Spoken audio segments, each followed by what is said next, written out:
La cueva. Relato basado en una experiencia anónima. Escrito y adaptado por Tenebris para relatos de horror. Me pongo en contacto con ustedes porque hay historias que me gustaría contarles. Soy del estado de Guerrero y debo admitir que desde un principio fui parte del crimen organizado. Durante el tiempo que me dediqué a este trabajo tuve la desgracia de vivir varios acontecimientos paranormales. Considero este como el primero de varios relatos que iré mandando al canal. Lo que voy a relatar ocurrió en su mayoría en el estado de Guerrero hace cerca de 10 años. En aquellos días el narco estaba posicionándose en lo que es hoy en día.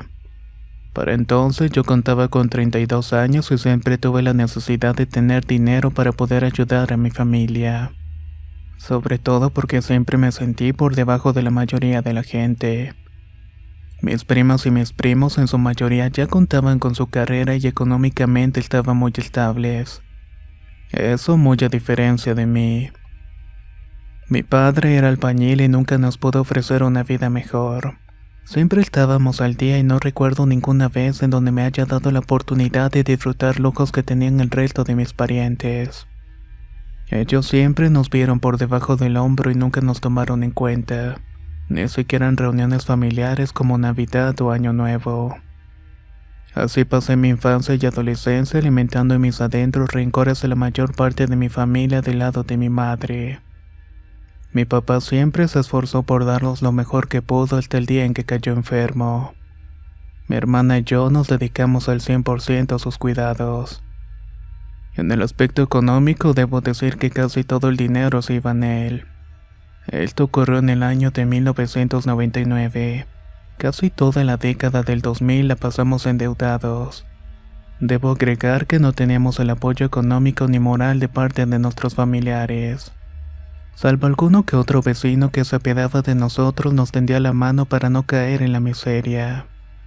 Fue gracias a estos buenos gestos y al corazón bondadoso de mi madre que pudimos maquillar un poco nuestra situación deplorable a través de los años. Con el tiempo mi padre mejoró hasta que en el 2009 tuvo otra recaída. La enorme necesidad en la que vivíamos me orilló a buscar más opciones de empleo para salir adelante. Y de esta manera también evitar que cayéramos más bajo. Me fui dando cuenta que mi situación era más difícil de lo que había pensado. Mis padres ya tenían sus años y mi madre trabajaba en el aseo doméstico en varias casas. Pero aún así ni siquiera podíamos con los gastos. Poco a poco decidí alejarme de mi manzana y explorar otros territorios.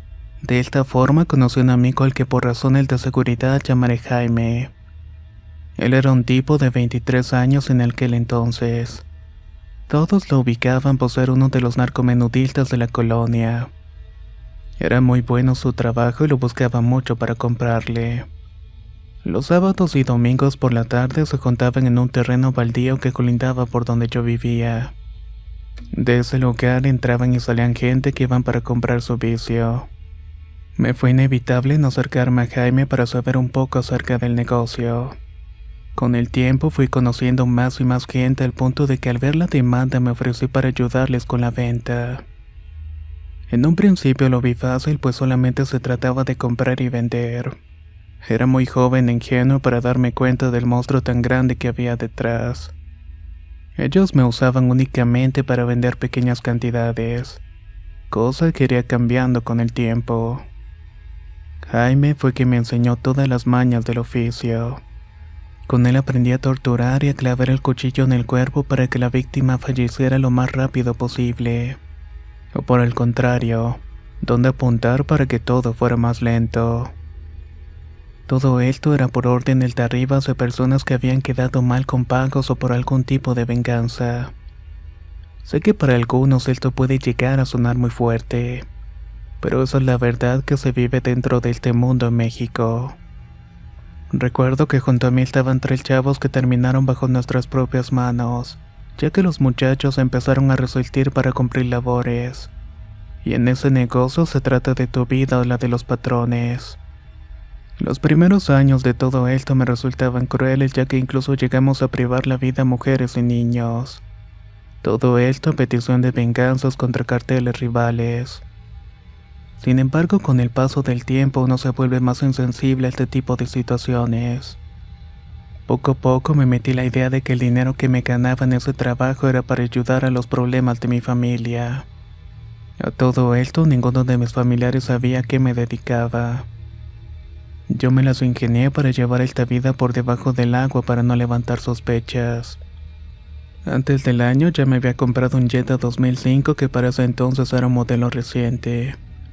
A mi familia le dije que el coche era de la empresa donde trabajaba por las noches, y ellos simplemente no dudaron de que fuera cierto.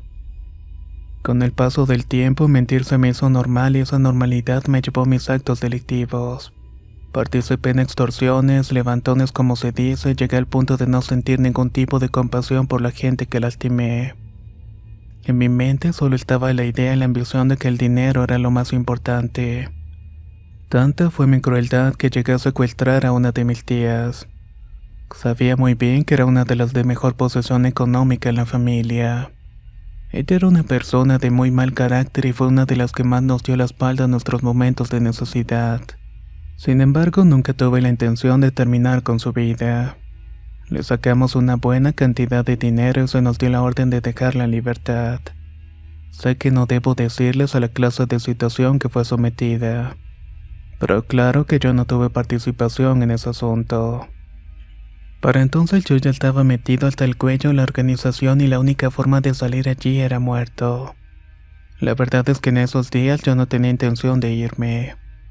Aunque yo no era mi jefe ni pintaba como alguien importante, lo que me pagaban era un buen dinero y estaba consciente de que esas cantidades no las ganaría en otro sitio. Con el paso del tiempo me fui dando cuenta de muchas cosas dentro de la organización, como por ejemplo que estaban muy involucrados con la brujería. Uno de los jefes se acostaba con una mentada bruja. La mujer era muy joven y muy hermosa. Yo le calculé entre unos 20 y 22 años aproximadamente. Con los muchachos se comentaba de que era una bruja, pero yo no creía nada de todo eso. Me resultaba difícil imaginar que una mujer tan bella tuviera que ver con ese tipo de cosas. Mi opinión era que ella era de las muchas mujeres que el jefe tenía para su antojo. Pero con el tiempo nos dimos cuenta de que no era así. Una tarde de octubre, cuando ya se empezaba a sentir el aire invernal, nos avisaron que habría una boda de uno de los amigos del jefe. Esta se llevaría a cabo en un rancho a las afueras de Guerrero. La mayoría de los integrantes de la organización fuimos y presencié actos y celebraciones muy extrañas. Por supuesto que imaginé que la boda sería normal y con la bendición del sacerdote y personas invitados como lo hace todo el mundo. Pero vaya que estaba muy equivocado. Cuando emprendimos el viaje hacia el sitio de la celebración, nos llevaron en una camioneta cerrada de 3 toneladas de redilas. Los demás muchachos y yo no iríamos de guardias como lo hacíamos normalmente. Estuvimos en carretera por al menos 8 horas aproximadamente. Cabe resaltar que en ningún momento nos detuvimos ni siquiera por si alguien tenía la necesidad de orinar. Otro dato que nos extrañó fue que no nos dejaron portar armas, ni celulares, ni carteras. Fuimos a la boda solamente con lo que traíamos puesto. Uno de los compañeros habló y dijo que todo se le hacía sospechoso y que tal vez se trataba de un cuadro por parte de los patrones. La verdad es que después de tanto tiempo viajando y teniendo las peores sospechas ya estábamos hartos y temerosos. Güey, no mames, ya valió madres. Estos cabrones nos van a dar para atrás, me dijo uno de los muchachos. En ese momento pensé en cada una de las cosas que hice mal y creí que ya había llegado el momento de pagarlo. Sin embargo, luego de un par de horas la camioneta paró y nos dejaron solos dentro del cajón. Escuchamos pláticas y voces e incluso algo de música. También escuchamos pisadas de animales, pero no supe distinguir de cuáles se trataban. Esto nos hizo pensar que quizás estábamos cerca de algún rancho.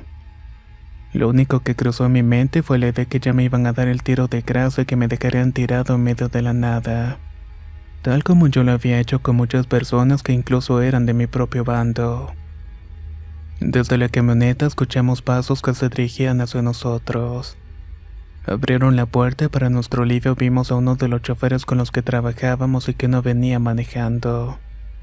A su lado estaban otras personas vestidas de militares con botas, cascos y armados. Pero lo que más me llamó la atención de estos sujetos fue que traían máscaras de animales como de cerdo, monos, jabalíes, etc. Lo que se me vino a la mente fue que era una locura más del mundo de los narcotraficantes. Me imaginé que la boda en general sería muy extraña, pero para mi mala suerte los enmascarados nos dijeron que no estábamos ahí como invitados, sino más bien para hacer guardia por la noche. Ya era mucha ganancia que no nos hubieran dado un tiro, así que ninguno de nosotros se negó. Nos dieron unos trajes negros y un machete para cada uno. Arma de fuego solamente tenían aquellos militares. Nos guiaron por un sendero angosto que se encontraba escondido en medio del monte. Caminamos alrededor de 40 minutos cuando por fin llegamos a una especie de cascada. El lugar era extenso y sumamente hermoso. Había muchos árboles frutales como plátanos, guayabos, manzanos y hasta árboles de cerezas. Recuerdo que al mirar aquel paraíso pensé que parecía sacado de algún cuento de hadas, pero no tardé en deducir que eso tampoco era muy normal, ya que en esa zona no se daba ese tipo de frutos y tampoco en las mismas temporadas. Pasando la cascada encontramos un pequeño sendero de escaleras de madera que bajaba a un cenote. Encontramos un hueco donde todos tuvimos que agacharnos y arrastrarnos como si fuéramos serpientes. Por todo el tramo había lámparas que parecían de pila que nos iban alumbrando. Luego de recorrer unos 70 metros por fin llegamos al final del camino. Lo que a continuación estoy por relatar es algo que muchos no van a creerme, pero les juro que es 100% verídico. Cuando salí del túnel junto con los demás muchachos entramos a un lugar en donde la luz brillaba de tal manera que parecía ser de mañana. Pero esta luz no era normal, sino más bien era de color azul. El sitio parecía una especie de restaurante de lujo, pero con paredes de piedra que salían directamente del suelo. Creyendo que se trataba de una pesadilla, le dije a uno de mis compañeros: Jaime, nos cayó un mal sueño, ¿verdad? No mames, güey, me contestó. Esto es otra mamada de esos cabrones. ¿No te das cuenta que todo esto es obra del demonio? Presté más atención a la gente del lugar y me quedé congelado al ver que había gente de más de 2 metros de altura. Estaba conviviendo con lo que parecían ser niños, pero todos cubiertos de pelo. Estos seres parecían monos y de sus bocas salían sonidos de distintos animales. Los mismos que escuchamos al llegar a dicho sitio que yo creía que provenían de una granja. Mezclado entre la multitud distinguí a un ser que hasta el día de hoy al recordarlo me produce pesadillas. Era un hombre fornido, alto y con la cabeza de un chivo. Más que la cabeza, se trataba del esqueleto de un animal. Lo más aterrador era que de su boca y de sus ojos se movían como si estuviera vivo. Junto a este hombre se encontraban 2 mujeres bastante hermosas en ropa interior. El horror que sentí al ver semejante espectáculo no lo he experimentado jamás. Sin embargo, sabía que estaba ahí y que debía cumplir aunque tuviera todas las ganas de salir corriendo. Uno de los hombres vestidos como militar se dio cuenta de nuestras expresiones y rápidamente nos dio la orden de irnos a la parte trasera del recinto. En esa parte había una cuenca pequeña. Avanzamos entre la gente y al llegar a la cuenca vimos que había mucha fruta y carne despedazada. Entre la carne fresca distinguí la cabeza de un puerco, una vaca y bastantes corderos. Pensé que era normal y que la carne la cocinaban al momento, pero al observar con cuidado me di cuenta que los invitados la comían cruda. Algo que quiero resaltar es que en ningún momento vi a la pareja de novios. Habían parejas entre el público, pero ninguno parecía haberse casado. Eso me hizo pensar que todo esto era parte de alguna fiesta satánica. El vino que se sirvió era muy caro y todo en general parecía de primera. Lo mejor que pude hacer fue mentalizarme en que recordaría todo aquello como una pesadilla. En la parte trasera de la cueva se escuchaban mugidos como de ganado. Cuando se terminó la carne nos mandaron hacia donde se escuchaban los ruidos. El lugar estaba alumbrado por luces rojas y se trataba de un corral de metal con tubos. Ahí dentro estaban unos 10 toros de los jorobados. Así los llamé porque desconozco el nombre de la raza. Los animales eran de un color negro y gris muy bonitos. Parecían de esos que llevan de exhibición a las ferias. Entre las sombras apareció un hombre de unos 2 metros y medio de altura vestido como un carnicero. Es decir, con bata blanca, botas de hule y con una hacha en una mano. Tenía una gorra negra de visera que le cubría el rostro. Este tipo se acercó a uno de los toros y como si se tratara de un adulto domando un perro manso. Tomó uno de los toros por el cuello y utilizó el hacha. Esta escena me erizó cada uno de los vellos del cuerpo. Me dio miedo ver cómo un solo hombre pudo domar a un animal de semejante tamaño sin ningún tipo de ayuda. A ese le siguieron otros 2 animales que fueron sacrificados con la misma facilidad. Uno de mis compañeros traía un poco de mercancía, así que la inhaló para rebajar un poco la impresión. Todos éramos conscientes de que debíamos aguantar vara, ya que si intentábamos salir de ahí seguramente nuestro destino no sería distinto al de los toros. Luego de esto el hombre nos dijo que le ayudáramos a destazar la carne. Mientras obedecíamos aquella petición pude escuchar claramente el llanto de hombres, mujeres y niños bajo nuestros pies. Ya claro que el piso era completamente de tierra firme. Era improbable que bajo nosotros existiera otra edificación, pero juro que los gritos y lamentos bajo nuestros pies eran insoportables. Al escuchar tales cosas, uno de nuestros compañeros dijo: «Dios mío, esto ya no es cosa buena». Acto seguido se persinó. Al hacer esto, el hombre de la gorra lo tomó del cuello y lo aventó con rabia hacia un costado. Luego dijo cosas en un idioma que no entendimos. Nosotros nos quedamos viendo unos a los otros y le dije al compañero que aguantara y que se estuviera tranquilo. Toda esta escena me hizo pensar que incluso ya había muerto, que estaba custodiando las puertas del mismo infierno. Seguimos cortando la carne disimulando el terror hasta que acabamos. Y aquel hombre tan alto y dominante de la misma forma que llegó se marchó. De pronto unas mujeres llegaron con bandejas para poner ahí la carne y las levantaron como si no pensaran en nada. Ellas mismas las subieron hacia la parte donde estaban los frutos. Luego de lo que acababa de ver, aquello ya no me impresionó. Lo único que quería hacer era irme de allí lo más pronto posible. Al volver a donde estaba la multitud nos dimos cuenta de que ya no había nadie. Las bebidas, la carne, todo había desaparecido. La cueva estaba en silencio y lo único que se percibió fue un aire frío. Solo quedamos 3 de mis compañeros y yo. Comenzamos a gritar pidiendo ayuda, pero nadie nos respondió. Como pudimos intentamos buscar aquel túnel para irnos de vuelta, pero sin encontrarlo. Lo que sí vimos fue un sendero por el que pudimos caminar sin ir pecho a tierra. Tras caminar por un par de horas llegamos a una parte donde parecía haber una salida. Escalamos unas piedras y en efecto logramos salir por fin de aquella cueva. Nos dimos cuenta que en el exterior era de noche, pero ya comenzaba a salir las primeras luces del día. Seguimos andando hasta que encontramos un camino de terracería. Para entonces ya había amanecido en su totalidad. A lo lejos alcanzamos a vislumbrar una camioneta. Cuando nos alcanzó le preguntamos a dónde iba y el conductor nos respondió que Guerrero. No mencionó un lugar en específico y le preguntamos en qué lugar estábamos. El hombre solamente dijo que era Oaxaca. Lo primero que hice fue mirar las placas de la camioneta y en efecto eran de Oaxaca. Mis amigos y yo nos sentíamos de la fregada. No sabíamos si volver a Guerrero o intentar buscar en aquellas tierras a los jefes para reportarnos. Al final optamos por hacer lo segundo. Nos quedamos en el mismo lugar y ya nos encontraron gente enviada por el jefe. Cuando llegamos a Guerrero vimos que estos eran personas muy movidas y ellos nos advirtieron que no habláramos de nada de lo que habíamos visto. Al parecer un ex compañero dio el pitazo a la policía y estos quisieron acabar con uno de los jefes. Incluso estaban involucrados con el gobierno del estado de Oaxaca.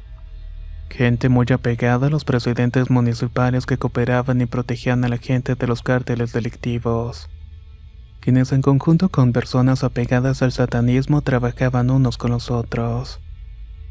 La ceremonia en la que estuvimos se celebró para reunir y terminar con algunas personas que eran familiares de la policía y que ya no eran útiles. Esto, en otras palabras, significaba que su existencia ya resultaba un peligro para mantener todos los secretos debajo del agua. Tan solamente en una semana se llegaron a secuestrar entre 10 y 15 personas de las altas esferas. Y esto se lograba gracias a la cooperación de la policía que nos la ponía en bandeja de plata. También nos dijeron que en esa cueva se acostumbraba a hacer fiestas satánicas donde se ofrecían cuerpos y almas al demonio bajo las órdenes de los líderes de los cárteles.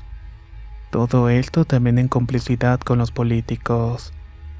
La razón es que también a cambio recibían protección y para mantener a salvo el negocio. Pensándolo más a fondo, no me extrañó porque dentro de la misma organización nos mandaban a terminar con nuestros propios compañeros por cualquier excusa. Esa noche fuimos ofrendados al maligno, pero fuimos salvados por pura casualidad. Platicando esto, mucho tiempo después con nuestras familias llegamos a la conclusión de que nos salvamos gracias al compañero que al estar cortando la carne mencionó el sagrado nombre de Dios. Aunque él como nosotros era una persona mala que hizo cosas terribles, se acordó de Dios y de su misericordia infinita y se apiadó de nosotros que bien merecíamos morir aquella noche. Después de este suceso me puse a pensar en mis malas acciones y que Dios es tan grande que no se olvida de aquellos que incluso no tienen derecho a la piedad. Yo no me considero un buen hombre y sé que cometí muchos errores y pecados, y que también los terminaré pagando en esta vida o la siguiente.